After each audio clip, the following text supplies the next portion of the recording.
眼前的村民将去年收割的薏米用石磨磨成粉，他们正在准备上路的口粮，前往喜马拉雅山上寻找一种比黄金还要昂贵的草药。多塔拉布是位于尼泊尔西北部的一个小村庄，在这个海拔超过4000米的村庄，放眼望去，除了石头就是石头。祖辈们很早以前从西藏迁徙过来，在这里繁衍生息。他们的房子大多是双层设计，下面住牲畜，上面住人。村民们平日里就靠着养殖牛羊和种植青稞大麦为生，在农闲时便会前往大山中寻找一种黄金草药。每年5月是冬虫夏草的采摘季，对于生活窘迫的多塔拉布村民们来说，这是一项必不可少的额外收入。临近采摘季，村里的学校也会酌情放假15天，这些孩子们许多都要跟着父母去采虫草，因为孩子们更容易发现虫草。按照传统习俗，他们会更换新的经幡，寓意着有好事发生。村民们开始家家户户制作采摘工具，为即将到来的采摘季做准备。不仅当地人怀揣着挖虫草暴富的梦想，更有许多远道而来的尼泊尔逐梦人。多塔拉布村是挖虫草必经之地，这里成了采摘人和中间商的中转站。他们用骡马驮上这一路的必备物资，然后在崇山峻岭间的峡谷徒步2周，才能抵达多塔拉布村。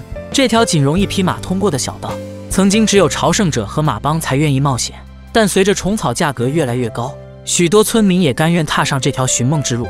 这些采摘者都是拖家带口，如果羊群没人照看，那就索性赶着羊上路。每到这个时节，喜马拉雅周边山村里只有孩子和病人，其他劳动力全员出动。有刚生完孩子的母亲，有厂里打螺丝的小青年，有想补贴家用的老人，他们都在这里等待采摘许可通知的颁布。大量的采摘者汇集到这里，有人就看准了商机，他们不挖虫草，做起了采摘者的生意。去年2个多月时间，普蒂斯就挣到了13000多元。今年他打算继续复制去年的模式，为了扩大规模，今年他要带上妻女一起上山做生意。虫草采摘地位于海拔4500米高的山上，山脚下的空地已经搭满了临时帐篷，采摘者们将在这里待上2个月。这些虫草并非可以随意挖采，采摘者们需要购买国家公园发放的通行证，这需要一笔不菲的费用。采摘地开放后，寻梦的采摘人浩浩荡荡向着山脊进发。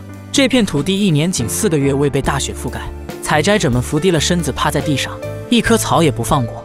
11岁的维拉吉已经跟哥哥一起挖虫草3年，他们收获了今年的第1株虫草。冬虫夏草实际上是一种真菌与蝙蝠蛾幼体的复合体，冬天寄生在幼虫体内的孢子夏天发芽破土，从而形成像草一样的特殊菌类生物。这便是这些采摘者梦寐以求的黄金草药，价格是同样重量黄金的2倍。然而在这茫茫大山中寻找一颗小小的虫草，是名副其实的大海捞针。在喜马拉雅山脉地区，天气转瞬即变，天上下起了冰雹，采摘工作不得不停止。每一个不能采摘的日子都面临亏损，每待1天都需要消耗大量物资。好在第2天天气放晴，采摘虫草过程中往往都是小孩建功，因为他们的眼神较好。上山1周后，村民们的食物已经将近吃完，兄弟3人正在制作绿茶面饼，他们打算就靠这些面粉撑2个月。维拉吉想多找些虫草卖掉后，他想买些铅笔。10天后，正值冬虫夏草破土的高峰，许多人已经收获颇丰。采摘来的虫草需要用软毛牙刷将表皮的泥土清洗干净。有些人的食物已经吃完，他们只能将虫草贱卖给商人，以此换取食物继续留在这里挖虫草。如果运气够好，短短2个月就能赚到1年的收入。但最挣钱的还是中间商。巴吉每年都带着几十万在采摘地收购虫草，大头的虫草1株价格40多元，小头的30多元。收购来的虫草，巴吉将带到西藏再出售。当麦子绿了，采摘季便结束了。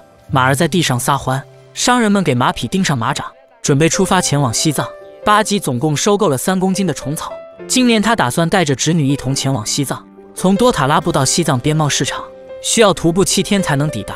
骡马和牦牛充当运输工具，沿着千百年来的茶马古道，将尼泊尔的粮食和虫草运往边贸市场。离村1天后，海拔已经攀升到5000米，侄女感觉有些胸闷气短，但她仍咬牙坚持着。前方的边贸市场有着漂亮的衣服和没吃过的美食。海拔5000多米的左拉山口是商人们前往边贸市场的必经之路，他们用粮食换取村民们生活必需的藏盐。在下雨时，商人们必须精心照看货物，如果虫草沾了水，将变得分文不值。还有3天时间才能抵达青罗边贸市场，沿途也有村民们在这里开设帐篷搭建的简易旅馆，这就是商人们的中转休息的驿站。罗马是商人们重要的运输工具，喂过罗马之后，商人们再次启程了。他们来到了距离西藏最近的村庄，这里的人们生活方式与西藏完全一样。穿过村庄，再翻过一座山，边贸市场近在眼前。但山顶的嶙峋小路是迎接他们最后的一道挑战。仅容一马通过的小路，必须有一方驻足相让。疲劳过度的马儿暴躁起来也会将主人摔下马。一头驴被岩石卡住了后腿，驴脾气上来让它拼命往外拔，最终是不负众望受了伤。在这条路上，像这样受伤的牲畜有很多，主人也很心疼，但是没有办法，这样崎岖的山路只能用牲畜来运输。历经7天的艰难跋涉，青罗边贸市场就在眼前。这是世界上海拔最高的市场，喜马拉雅山脉周边各国在这里往来贸易。尼泊尔的虫草在中国能卖个好价钱，尼泊尔的虫草质量上乘，经过西藏中转，又将运往北京、香港等地。8级的3公斤虫草最终卖了19万，这一趟的辛苦得到了丰厚的回报。他们将继续购买物资，再返回尼泊尔进行出售。饮料、面包、糖和食用油都是比较畅销的物资。从多塔拉布村出发挖虫草，到西藏出售掉，再返回尼泊尔，整个周期需要4个月。侄女一路不断喝着从未喝过的橙汁饮料。叔叔8级买了一台最新款收音机，这能给枯燥的路上带来不少乐趣。虽然这是一段艰难而又痛苦的旅程，但追求美好生活的意志让他们始终坚持奔波在这条道路上。